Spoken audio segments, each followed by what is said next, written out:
Hello दोस्तों, आप सभी का स्वागत है आपके इस यूट्यूब चैनल में। आज हम लोग झारखंड का प्रीवियस ईयर का दूसरा सेशन स्टार्ट करेंगे। क्लास 1 का लेक्चर हम चैप्टर 1 का लेक्चर हम अपलोड कर चुके हैं और ये चैप्टर 2 है जिसमें हम लोग झारखंड का इतिहास के बारे में देखेंगे। प्राचीन इतिहास और मध्यकालीन इतिहास को हम लोग देखेंगे, जो कि सारा प्रीवियस ईयर क्वेश्चन है।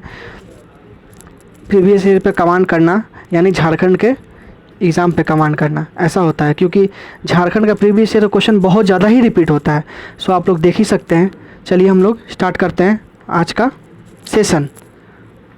आज का पहला क्वेश्चन है, महाभारत काल में ऋग्वेद में वर्णित किकिट प्रदेश झारखंड राज्य के निम्नलिखित जिले में से किसमें स्थित है। तो किकिट प्रदेश था झारखंड में, वो कहाँ स्थित था? तो ऑप्शन बी, गिरिडीह में स्थित है। देख सकते हैं यहाँ पे सारा क्वेश्चन का उत्तर यहाँ पे है। तो आप लोग और कमेंट करके बताइएगा कि कितना क्वेश्चन आपको आता था। चलिए, महाभारत काल में ऋग्वेद में वर्णित किकिट प्रदेश जो था झारखंड के गिरिडीह जिले में स्थित है। दूसरा क्वेश्चन, महाभारत में झारखंड को किस नाम से जाना जाता था? महाभारत में झारखंड को पुंडरीक देश के नाम से जाना जाता था। Option C. महाभारत के दिग्विजय पर्व में झारखंड क्षेत्र का चर्चा पशु भूमि एवं पुंडरीक देश के नाम से मिलता है। इसी ग्रंथ में इस क्षेत्र को अर्क खंड या फिर कर्क खंड के नाम से संकेतित किया गया है। चलिए दूसरा क्वेश्चन, चाणक्य ने अपनी प्रसिद्ध रचना अर्थशास्त्र में झारखंड को डैश नाम से संबोधित किया। तो किस नाम से संबोधित किया चाणक्य ने अपने अर्थशास्त्र में? तो चाणक्य ने अपने अर्थशास्त्र में कुकुट देश के नाम से वर्णित किया था। चलिए हम लोग देखते हैं। और कौटिल्य के अर्थशास्त्र, कौटिल्य को ही चाणक्य बोलते हैं, इसने कुकुट या फिर कुकुट देश के नाम से वर्णित किया था। टॉलमी द्वारा झारखंड को मुंडल नाम से संबोधित किया गया था। फाहियान ने झारखंड को कुकुट लाड के नाम से संबोधित किया था। ह्वेंसांग द्वारा झारखंड को किलोनासु फालाना कर्ण स्वर्ण के नाम से वर्णित किया था। चलिए दूसरा क्वेश्चन, संथाल परगना क्षेत्र को अति प्राचीन काल में क्या कहा जाता था? तो संथाल परगना क्षेत्र को अति प्राचीन काल में नारीखंड कहा जाता था। नारीखंड, ऑप्शन नंबर ए, नारीखंड कहा जाता था। संथाल परगना क्षेत्र को तो नारीखंड प्राचीन काल में कहा जाता था, लेकिन बाद में इसे क्या कहा जाने लगा? तो बाद में इसे कंकजोल नाम से संबोधित किया जाने लगा था। चलिए नेक्स्ट क्वेश्चन, मुगल काल के दौरान झारखंड राज्य को क्या कहा जाता था? मुगल काल के दौरान झारखंड राज्य को कुकरा कहा जाता था। कुछ इंपॉर्टेंट फैक्ट, मुगल काल में कुकरा या फिर खुखरा कहा जाता था। ठीक है, तुजुक ए जहांगीरी में खुखरा कहा जाता था झारखंड को। ठीक है, अकबरनामा में कोकरा कहा जाता था। और आईने अकबरी में क्या कहा जाता था? खंकारह कहा जाता था। ठीक है, चलिए नेक्स्ट क्वेश्चन, मुगल काल के दौरान झारखंड क्षेत्र डैश नाम से जाना जाता था। सेम क्वेश्चन, कुकरा कहा जाता था। Option C. दालमी एक पुरातात्विक स्थल निम्न में से किस नदी के तट पर स्थित है? तो दालमी जो तट है वो स्वर्णरेखा नदी के तट पर स्थित पुरातात्विक स्थल है, जो कि स्वर्णरेखा नदी के तट पर स्थित है। ठीक है, धनबाद जिला बौद्ध धर्म का एक महत्वपूर्ण केंद्र था। यहाँ दालमी और बुद्धपुर में अनेक बौद्ध स्मारक आज भी देखे जा सकते हैं। पुरातात्विक स्थल दालमी स्वर्णरेखा नदी के उत्तर तट पर स्थित है। यह स्थल दियापुर डालमी के नाम से भी जाना जाता है। धनबाद जिला में स्थित बुद्धपुर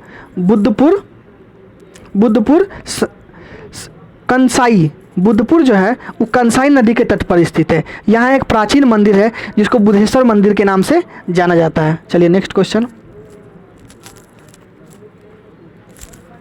बर्फ आयु की गहरी भूमिगत गुफा में पाई जाती है। क्या पाई जाती है? तो ऑप्शन बी, इसको गांव में पाई जाती है। ये इसको गांव कहाँ है? हजारीबाग में है। बर्फ आयु की गहरी भूमिगत गुफाएं स्थित है। इसको से आदि मानव द्वारा निर्मित चित्र, खुला सूर्य मंदिर एवं शैल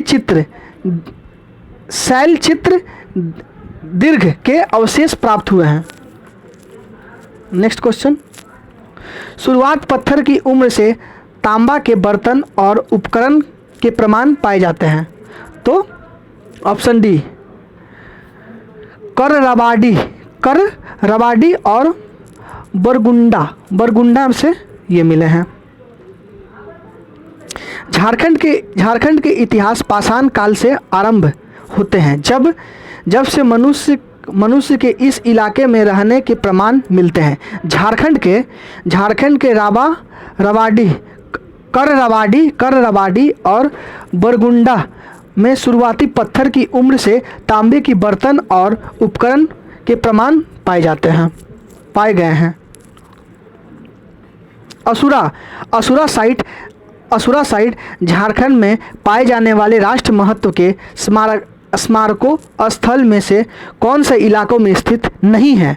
यहाँ पे नहीं है, देखिएगा यहाँ पे वर्णित किया गया नहीं है, तो इसका ऑप्शन नंबर डी आंसर है। ऑप्शन डी क्या है? इचागढ़। चलिए हम लोग व्याख्या देखते हैं। झारखंड के राष्ट्र महत्व के स्मारकों स्थल में प्रमुख स्थान रखने वाले असुर साइट हंसा, कंजाला, खूटी टोला एवं सारिदकेल है।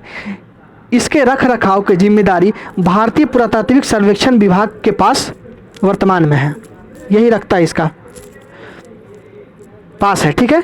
रांची, खूंटी, लोहरदगा, हजारीबाग, चाईबासा आदि में अनेक असुर साइट है। खूंटी जिले में स्थित कुठारटोली, कुंजाला और सारिदकेल कठारटोली एवं हंसा को संरक्षित स्मारक घोषित किया गया है। ठीक है। 50 एकड़ क्षेत्र में फैला सारिदकेल खूंटी तमार रोड पर तजना नदी के तट पर स्थित है। इसकी सबसे पहले 1915 ईस्वी में एससी रॉय ने की थी, खोज इसका किया था। ठीक है। कुंजाला खूंटी के पश्चिम में स्थित है। इसका खोज भी एससी रॉय ने ही किया था। ठीक है। कठारटोला रांची के दक्षिण चाईबासा रोड पर स्थित है। खूंटी टोला कोटरी नदी के तट पर स्थित है, जबकि हंसा रांची के दक्षिण दिशा में स्थित है। चलिए नेक्स्ट क्वेश्चन। हजारीबाग के उत्तर की ओर झारखंड में निम्न में से कौन से स्थान बौद्ध धर्म विरासत के अवशेष का दावा करता है? तो इटखोरी चतरा में है, इटखोरी चतरा इसका आंसर हुआ। ठीक है। इसका फैक्ट हम लोग देखते हैं, इंपॉर्टेंट है। भगवान बुद्ध का झारखंड में सीधा संपर्क था या नहीं, कहना कठिन है, लेकिन अपने 45 वर्ष के भ्रमण काल में वे संभवतः झारखंड भी आए होंगे। ठीक है। जिसके कारण इस क्षेत्र में भी बौद्ध धर्म के खूब प्रचार प्रसार हुआ था। झारखंड में अनेक स्थल पर बौद्ध धर्म से जुड़े अवशेषों बिखरे पड़े हैं, जिसमें चतरा जिले का इटखोरी प्रमुख है। इटखोरी अब बौद्ध धर्म साइट बनने जा रहा है। यह तीन बौद्ध स्तूप सहित अनेक बौद्ध अवशेष यहाँ मिले हैं। ठीक है। अनेक आने वाले समय में यह गया के बाद सबसे बड़ा बौद्ध केंद्र हो सकता है। चंदन शहीद पहाड़ी पर अशोक शिलालेख झारखंड के निम्नलिखित जिले में से किसमें स्थित है? तो ये झारखंड में नहीं है, ये सासाराम में है। ठीक है। चंदन शहीद पहाड़ी बिहार सासाराम में स्थित है। इस पहाड़ी पर ब्राह्मणी लिपि में लिखा गया सम्राट अशोक का शिलालेख है। इस शिलालेख को लगभग 2300 वर्ष पूर्व सम्राट अशोक ने अपने बौद्ध धर्म के प्रचार प्रसार के दौरान लिखवाया था। चलिए दूसरा क्वेश्चन। निम्नलिखित साइटों में से कौन सा साइट झारखंड के ताम्रपाषाण साइट से संबंधित नहीं है? यहाँ पर नहीं है, देख लीजिएगा, क्वेश्चन पे ध्यान दीजिएगा। नहीं है, इसमें बहुत ज़्यादा कन्फ्यूजन होता है, तो इसमें ये नहीं है, बाद बाकी ये सब है। ठीक है। आंसर हुआ ये आंसर। ठीक है। चलिए हम लोग इसका डिस्कशन देखते हैं। कर हर बाड़ी बदम एवं रामगढ़ झारखंड के ताम्रपाषाण साइट हैं, जबकि कुनारा नहीं है। आगे क्वेश्चन, संभावित भूमिगत कोशिकाओं और मार्ग के साथ बारादारी इमारतों के अवशेष निम्नलिखित स्थानों में से किसमें स्थित है? तो ऑप्शन बी, अर्जी मुकीमपुर संथाल परगना, अर्जी मुकीमपुर और संथाल परगना। ठीक है, संभावित भूमिगत कोशिकाओं और मार्ग के साथ बारादारी इमारतें अवशेष अर्जी मुकीमपुर और संथाल परगना में स्थित है। नेक्स्ट क्वेश्चन, सिंहभूम में खुदाई के दौरान निम्न में से कौन सा पाया गया है? तो इसका ऑप्शन डी, रोमन सिक्के पाए गए हैं। ठीक है, जैसे कि रोमन साम्राज्य के सिक्के तो सिंहभूम में पाए गए हैं। ठीक है, जबकि इंडो सीथियन सिक्के चाईबासा में पाए गए हैं। इसका इंपॉर्टेंट क्वेश्चन है, याद रखिएगा। कुषाण सम्राट कनिष्क के सिक्के झारखंड के देश जिले में प्राप्त हुए हैं। कहाँ प्राप्त हुए हैं? तो रांची से प्राप्त हुए हैं। ठीक है, कुषाण सम्राट कनिष्क के सिक्के रांची से प्राप्त हुए हैं, जिससे यह प्रतीत होता है कि कनिष्क का प्रभाव झारखंड पर भी था। इसको गुफाएं कहाँ स्थित है? अभी हम लोग पढ़ रहे थे हजारीबाग में स्थित है इसको गुफाएं।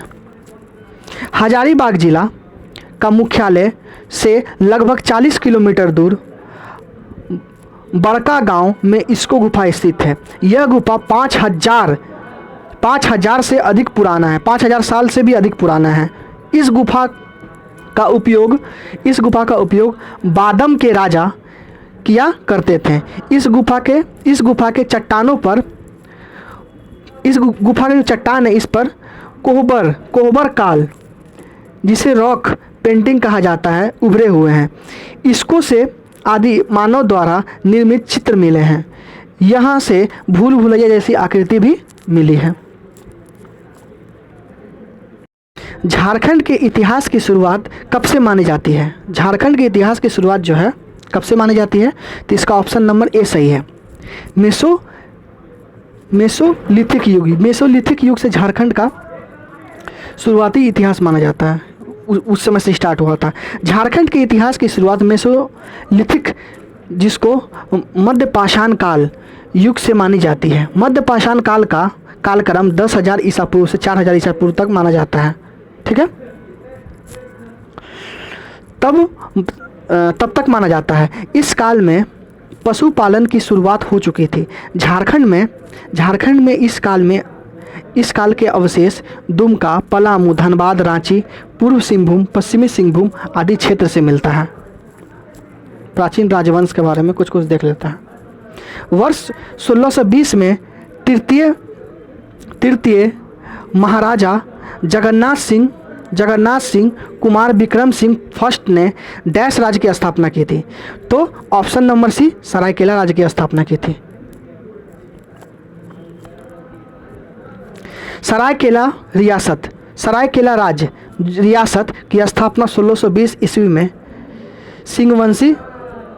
सिंहवंशी अर्जुन सिंह के पुत्र कुंवर विक्रम सिंह प्रथम द्वारा किया गया था तथा ठीक है, खरसावा रियासत की स्थापना 1650 ईस्वी में कुंवर पदम सिंह द्वारा किया गया था। प्रारंभ में कुंवर विक्रम सिंह प्रथम को संजय और खरकई नदी के बीच 76 वर्ग किलोमीटर का एक क्षेत्र सौंपा गया था, जिसके अंतर्गत सिर्फ 12 गांव आते थे। बाद में उन्होंने आसपास के क्षेत्र को जीतकर 700 वर्ग किलोमीटर की सरायकेला रियासत को स्थापित किया। देश की आज़ादी के पश्चात दोनों रियासतों का विलय बिहार राज्य में कर दिया गया था। इसके पश्चात सरायकेला को अनुमंडल का दर्जा प्राप्त हुआ था। तो सरायकेला राज्य और खरसावा राज्य को किसमें मिला दिया गया था? बिहार में मिला दिया गया था। बिहार राज्य में इसको मिला दिया गया था। और इसका अनुमंडल कौन था? तो सरायकेला को इसका अनुमंडल बनाया गया था। याद रखिएगा ये चीज़। निम्नलिखित में सरायकेला रियासत का आखिरी शासक कौन था? तो इसका आखिरी शासक कौन था? एच राज आदित्य प्रताप सिंह देव था। सरायकेला रियासत का अंतिम शासक एच राजा आदित्य प्रताप सिंह देव थे। इन्होंने 18 मई 1948 ईस्वी को भारत के विलय समझौते पत्र पर हस्ताक्षर किया था। प्रथम नागवंशी राजा कौन था? तो फनी मुकुट राय थे। ठीक है, इनके बारे में अक्सर क्वेश्चन पूछता है। चलिए हम लोग देखते हैं व्याख्या। नागवंशी राजवंश के संस्थापक फनी मुकुट राय प्रथम नागवंशी राजा थे। इन्हें नागवंशी का आदि पुरुष भी कहा जाता है। इन्होंने 64 मतलब 64 ईस्वी यानी प्रथम शताब्दी में नागवंशी राज की स्थापना की थी तथा सुतियाम्बे को अपनी राजधानी बनाई थी। इंपॉर्टेंट क्वेश्चन है, सुतियाम्बे को अपनी राजधानी बनाए थे। सुतियाम्बे में इन्होंने एक सूर्य मंदिर का निर्माण करवाया था।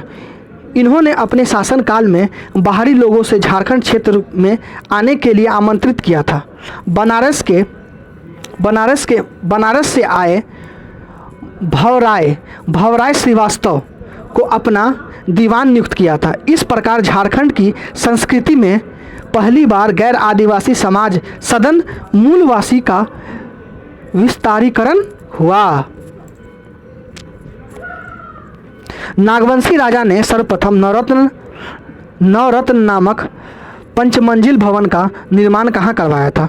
तो इसका ऑप्शन सी दोईसा में करवाया था। ठीक है, नागवंशी राजा दुर्जन शाह नवरत्नगढ़ किला का निर्माण दोईसा में करवाया था। गुमला जिले में स्थित है ये। दोईसा कहाँ है? गुमला जिला में स्थित है। यह नागवंशी राजा दुर्जन शाह की राजधानी थी। इसके द्वारा पंचमंजिल भवन का निर्माण करवाया गया था, जिसके प्रत्येक तल्ले में 9 कमरे थे। नवरत्नगढ़ का निर्माण सुरक्षा की दृष्टि से कराया गया था, क्योंकि नागवंशी राजाओं पर लगातार बाहरी आक्रमण हो रहे थे, जिसके कारण उन्हें राजधानी खुखरा असुरक्षित हो गई थी, इसीलिए करवाया था। नागवंशी परिवार का मुख्यालय दोईसा स्थानांतरित हुआ था। क्यों हुआ था भाई? देख लेते हैं। दोईसा में युद्ध में पराजित हुए थे। चलिए, नागवंशी परिवार का मुख्यालय दोईसा युद्ध में पराजित होने के कारण स्थानांतरित हुआ था।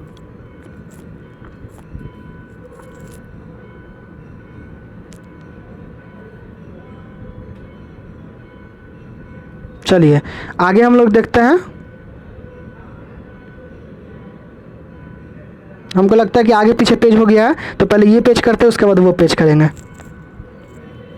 नागवंशी शासक राजा दुर्जन शाह 1628 में मुगल साम्राज्य जहांगीर को वार्षिक कर देना स्वीकार कर लिया था। ठीक है, वार्षिक कर कितना था? तो 6000 रुपया था। ठीक है, राजा जय सिंह, जिन्होंने खुद को 13वीं सदी में झारखंड का शासक घोषित किया था। राजा जय सिंह जिन्होंने खुद को 13वीं सदी का झारखंड का शासक घोषित कर दिया था, जो निम्न राज्य से थे। किस राज्य से थे? तो उड़ीसा राज्य से थे। व्याख्या इसका देख लेते हैं। उड़ीसा के राजा जय सिंह देव ने 13वीं शताब्दी में खुद को झारखंड का शासक घोषित कर अपना शासन लागू कर दिया था। छोटा नागपुर संथाल प्रगनाम से लेकर उड़ीसा मध्य प्रदेश तक फैला जनजातीय क्षेत्र के लिए झारखंड शब्द का प्रयोग किया गया था। संभवतः इसी समय झारखंड का प्रयोग किया गया। क्वेश्चन पूछता है कि झारखंड का सबसे पहले प्रयोग कब किया? झारखंड शब्द का 13वीं शताब्दी में किया गया था। संभवतः मध्यकाल से ही शुरू हुआ था यह झारखंड शब्द पहले। ठीक है, उपलब्ध ऐतिहासिक समग्रंथों में 13वीं शताब्दी के एक ताम्रपत्र में इस क्षेत्र के लिए झारखंड शब्द का पहली बार प्रयोग किया गया था। इंपॉर्टेंट क्वेश्चन है। उड़ीसा के राजा जयसिंह देव को डैश में अपने लोगों द्वारा झारखंड के शासक के रूप में स्वीकार किया गया था? तो 13वीं शताब्दी, ऑप्शन सी। ठीक है। किंवदंती के अनुसार डैश सदी में उड़ीसा के राजा जय सिंह देव ने स्वयं को झारखंड का शासक घोषित किया था। तो इसका ऑप्शन सी 13वीं। सेम क्वेश्चन है। बिहार के मुगल सूबेदार शाइस्ता खान ने पलामू के पराक्रमी शासक प्रताप राय के विरुद्ध पलामू के किले पर किस वर्ष आक्रमण किया था? तो ऑप्शन सी इसका आंसर हो जाएगा। 1641-42 में किया था। 1641-42 में।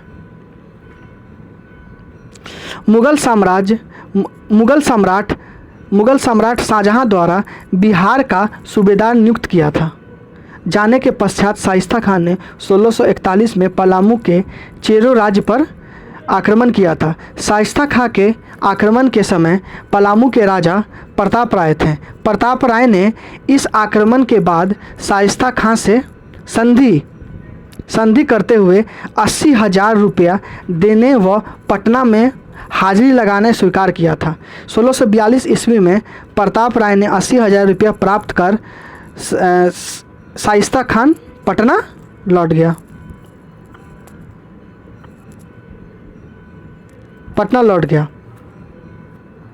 बाद में प्रताप राय ने मुगल शासक को वार्षिक मालगुजारी देना बंद कर दिया गया था।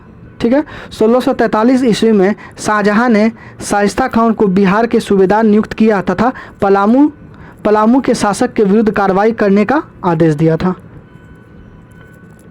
क्योंकि मालगुजारी देना बंद कर दिया था इसलिए।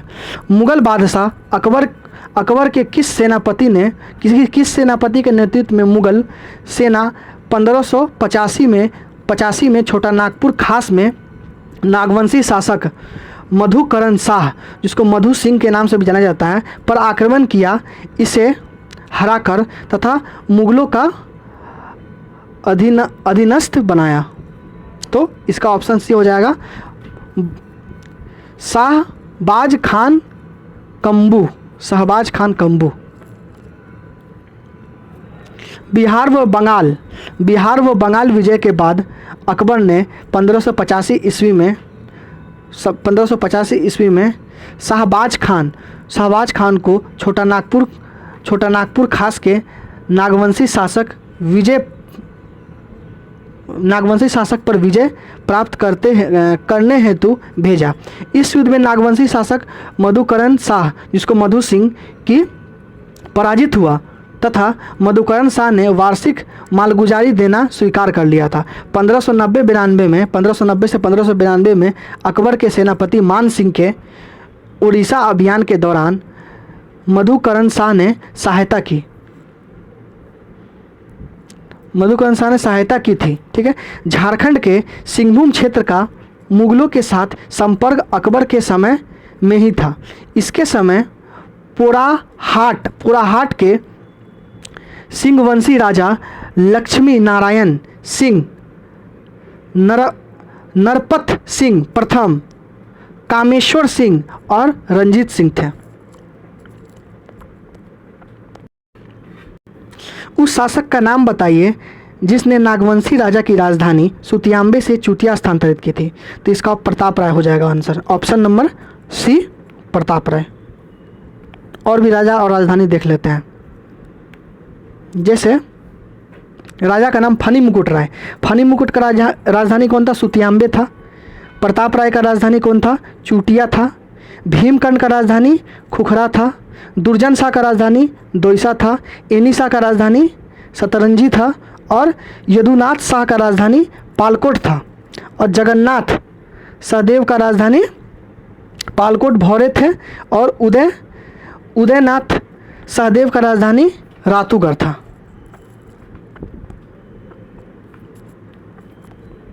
निम्नलिखित में से रामगढ़ का कौन सा राजा शुरू से अंत तक अंग्रेज का विरोध करता रहा था? तो इसका ऑप्शन हो जाएगा ऑप्शन डी मुकुंद सिंह। ठीक है, चलिए हम लोग व्याख्या देखते हैं। 18वीं सदी में मुकुंद सिंह रामगढ़ के राजा थे। इन्होंने 1763 से 1772 ईस्वी तक रामगढ़ पर शासन किया था। इन्होंने ईस्ट इंडिया कंपनी के खिलाफ जीवन पर्यंत में विरोध किया। इसके लिए उन्होंने मराठों के साथ गठबंधन भी किया था। अंग्रेजों अधिकारी कैमक के नेतृत्व में हजारीबाग में अंग्रेजों का प्रवेश हुआ तथा 1772 ईस्वी में रामगढ़ राज्य पर चढ़ाई कर दी गई। ठीक है, जिसके कारण मुकुंद सिंह भागकर पलामू चले गए थे। मुकुंद सिंह के स्थान पर अंग्रेज समर्थक तेज सिंह को रामगढ़ का राजा घोषित कर दिया गया था। ठीक है, 1773 ईस्वी में रामगढ़, पलामू और छोटा नागपुर खास को मिलाकर रामगढ़ जिले का गठन किया गया।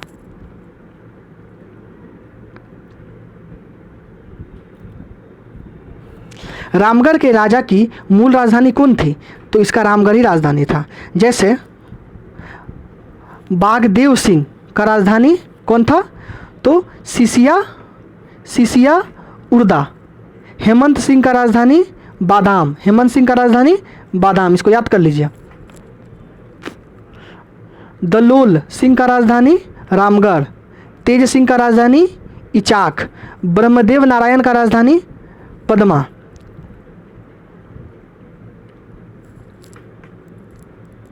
नेक्स्ट क्वेश्चन, झारखंड के किस स्थान को प्राचीन काल में हरित कीवाना के नाम से जाना जाता है? तो ये देवघर को जाना जाता है हरित कीवाना के नाम से। ठीक है, देवघर एक हिंदी शब्द है और देवघर का शाब्दिक अर्थ क्या है?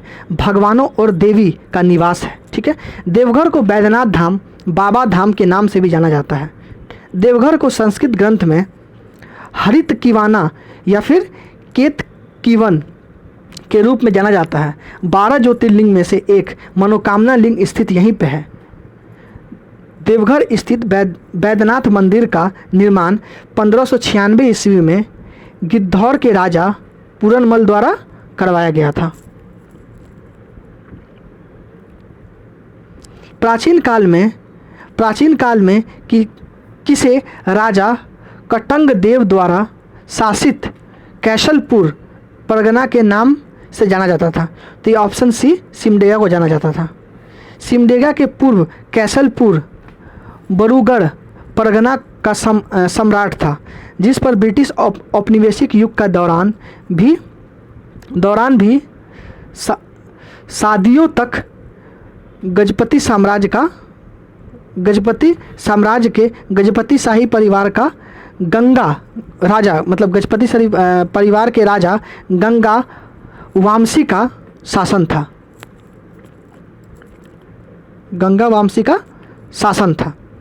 गजपति शाही परिवार वर्तमान में भी सिमडेगा से 11 किलोमीटर की दूरी पर स्थित बारू या फिर बारूगढ़ में रहता है। पठार का यह क्षेत्र आदिवासी और उड़िया समुदायों द्वारा बसा हुआ है। यह क्षेत्र हमेशा मिशनरियों के लिए लोकप्रिय रहा, जिन्होंने तत्कालीन गजपति राजाओं और उसके अधीनस्थों द्वारा दान की गई भूमि पर स्कूल, कॉन्वेंट स्कूल, अस्पताल और पैरिश स्थापित किए थे। ईसाई मिशनरियों विशेष रूप से सोसाइटी ऑफ जीसस ने इस क्षेत्र में कई ईसाई स्कूल का स्थापित करके शिक्षा का प्रसार में मदद किया। जैनियों के 24वें तीर्थकार पारसनाथ डैश जिले में शिखर जी पर मोक्ष की प्राप्ति की थी। तो ये कहाँ है? ये ऑप्शन सी गिरिडीह में है। चाहिए, इसका इंपॉर्टेंट क्वेश्चन है, ये हम इसके डिस्कशन देख लेते हैं।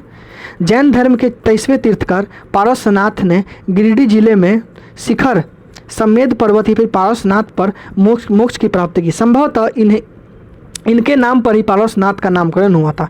पारसनाथ एकमात्र तीर्थकर थे जिन्होंने इस कलयुग के कल्प वृक्ष की उपाधि धारण की थी। कल्प मतलब कलिका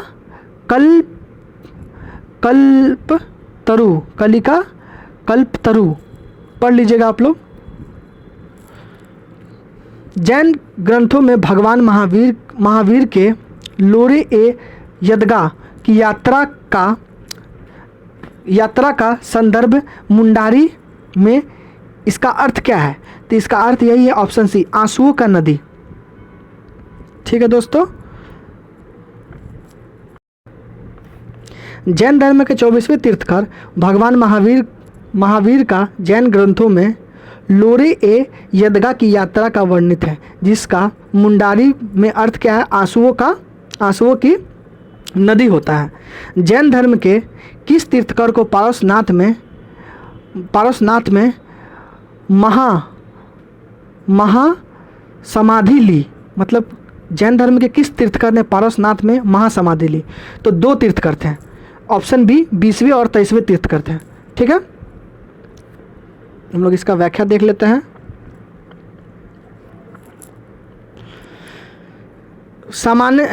मान्यता के अनुसार जैन धर्म के 20वें तीर्थकर कौन थे? तो मुनि सुव्रत 20वें तीर्थकर थे, और पारसनाथ जो थे 24वें तीर्थकर थे, 23वें तीर्थकर थे। इन्होंने पारसनाथ में मोक्ष की प्राप्ति महासमाधि की थी यहीं पे इन्होंने। 1757 में प्लासी की लड़ाई के बाद सिराजुद्दौला द्वारा इस क्षेत्र पर कब्जा कर लिया गया था। किस क्षेत्र पर कब्जा किया गया था? तो राजमहल के क्षेत्र पर कब्जा कर लिया गया था। राजमहल झारखंड के पूर्व क्षेत्र के साहिबगंज जिले में स्थित है। यह ऐतिहासिक शहर गंगा के किनारे राजमहल पर्वत श्रृंखला की गोद में स्थित है, जिसके कारण इसे दामिनी को की भी संज्ञा दी गई है। गंगा नदी के किनारे होने के कारण यहाँ व्यापारिक और सामरिक दृष्टि से मुफीद था। वही 1660 से 980 फीट की औसत ऊंचाई वाला उत्तर से दक्षिण की ओर 26,000 वर्ग किलोमीटर के दायरे में फैला राजमहल पर्वतमाला अपनी दुर्भेद्यता का कारण इसे विशेष सुरक्षा प्रदान करती है। इसकी बुनियाद बंगाल के सूबेदार राजा मानसिंह ने रखी थी। उस समय इसका नाम अकबर नगर था। इसे बंगाल की राजधानी बनाया गया था। 1757 ईस्वी के प्लासी के युद्ध में पराजय के पश्चात सिराजुद्दौला राजमहल पर कब्जा कर लिया था तथा उसकी गिरफ्तारी भी यहीं से हुई थी सिराजुद्दौला का। इस्लाम खान ने राजमहल से अपनी राजधानी को कहाँ स्थानांतरित किया था? तो ऑप्शन डी, ढाका स्थानांतरित किया था। मुगल सेनापति इस्लाम खान बंगाल के सूबेदार थे। इसने 1610 ईस्वी में बंगाल की राजधानी को राजमहल से ढाका स्थानांतरित कर दिया था और इसका नाम जहांगीर नगर रखा था।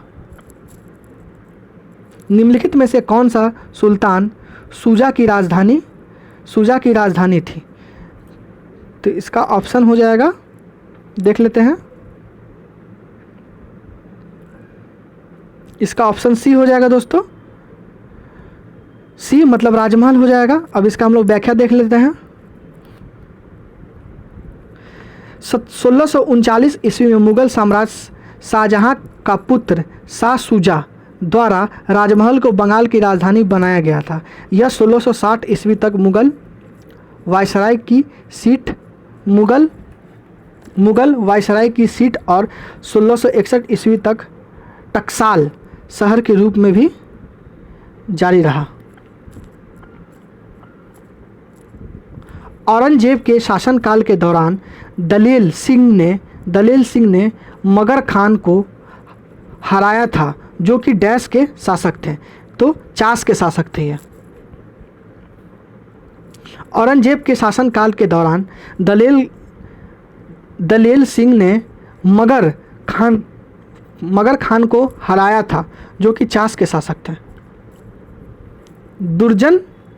दुर्जनशाल सम्राट द्वारा हीरे की अपनी विशेषताओं के कारण झारखंड के किस शासक द्वारा जेल से रिहा कर दिया गया था? तो इसका ऑप्शन हो जाएगा ऑप्शन बी, जहांगीर ने इसको रिहा कर दिया था। चलिए, जहांगीर की आत्मकथा तुजुक ए जहांगीरी में छोटा नागपुर क्षेत्र में सोने की प्राप्ति का उल्लेख मिलता है। इसकी आत्मकथा में छोटा नागपुर के स्थानीय लोगों द्वारा शंख नदी से हीरे की प्राप्ति करने के तरीके का वर्णन है। हीरो के कारण जहांगीर इस क्षेत्र पर अधिकार करना चाहता था। जहांगीर के समय कोकरह झारखंड का शासक दुर्जनशाल था। इसने मुगलों की अधीनता स्वीकार करने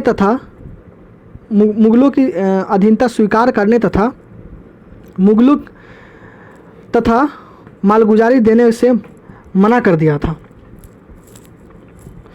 1615 ईस्वी में जहांगीर ने इब्राहिम खान को बिहार के सूबेदार नियुक्त किया तथा उसको कोकरा पर अधिकार करने का आदेश दिया। इब्राहिम खान ने कोकरा पर विजय प्राप्त कर हीरे के लिए प्रसिद्ध शंख नदी को अपने कब्जे में ले लिया तथा दुर्जनशाल को गिरफ्तार कर 12 वर्ष तक ग्वालियर के किलेबंदी इसको कर दिया था, बंद कर रखा था।